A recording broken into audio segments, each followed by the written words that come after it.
Most people that struggle to read and who are in the habit of not reading are in that place because at some point they fell off the wagon of finding the next book. And that's because finding the next book is very hard. For many people, they kind of got off the train of reading at a very young age, maybe in the early 2000s.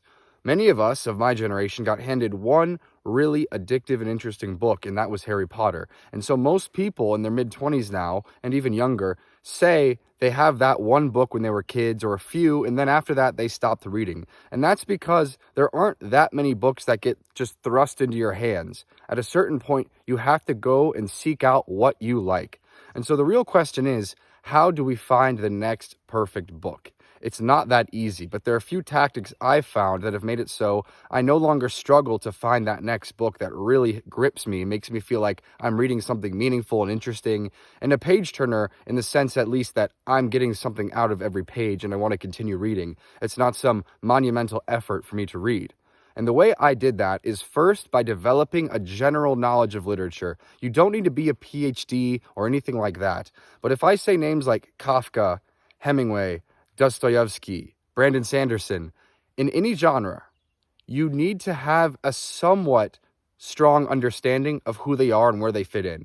You don't need to be super knowledgeable. I'm talking read some Wikipedia articles, look at a few videos on YouTube, so you know what the general field of literature is. Because generally, that's how I find the next thing, is I kind of feel like I'm in the mood for this dark, strange, but humorous flavor of mysteries. And so I know that that's kind of what Kafka is, so I pick up a book by Kafka and see if that's what really fits.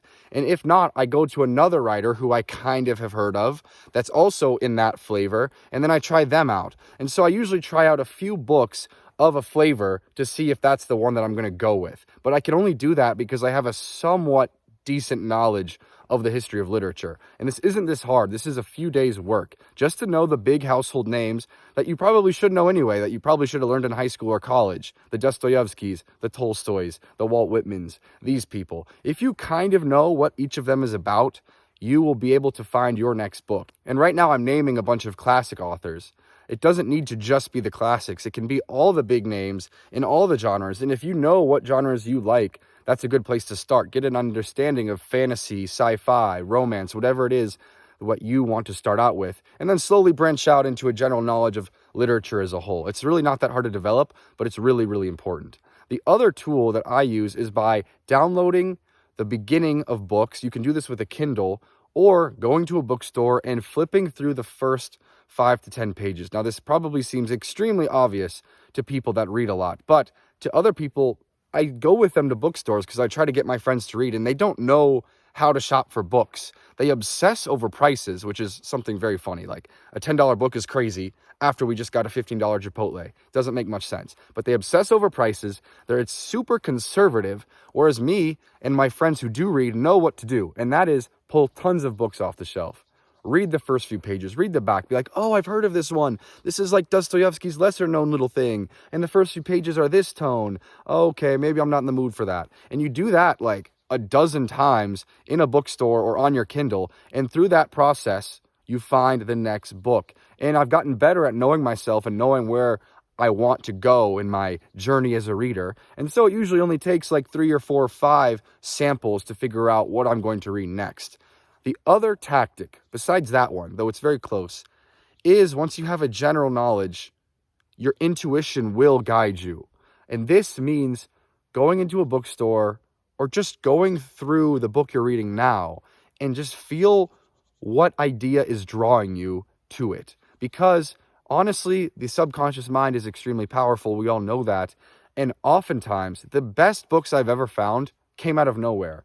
I was wandering around a bookstore and I saw a spine that stood out because of its color, its lettering, and I just knew, man, that's the one. And I picked it up and it changed my life.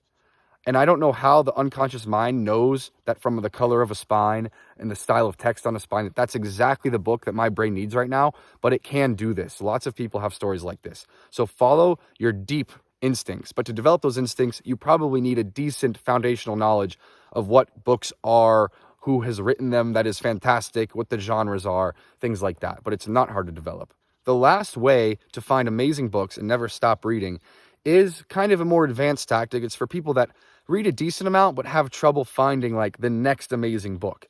There are people that kind of feel like they've run through like the top 20 classics, the top 20 fantasy books, and now they're a bit stuck. Like they can't find anything quite as good as Lord of the Rings or Dune, or quite as good as the Brothers Karamazov.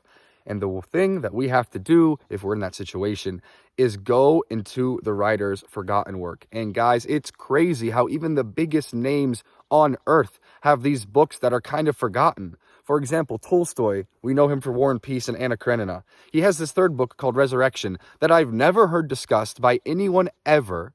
Never heard it mentioned. A lot of people don't like it.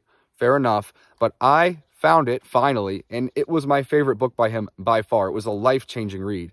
But it has, I swear, like 50 reviews on Amazon. And this is by Tolstoy, one of the most famous people on planet Earth in a certain way. Every author has tons of books like this that are buried. They might even be out of print, even if they're by people that are famous like Hemingway and Steinbeck.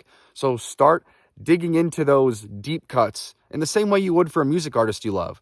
You got to move away from the Let It Be's and the Hey Judes and move on to those deep cuts off the White Album, metaphorically speaking. You need to find the books that have been forgotten by time, but by people that are ultra talented, and so maybe that book just didn't quite hit, and for some reason it didn't find its place in the culture, but it's still phenomenal.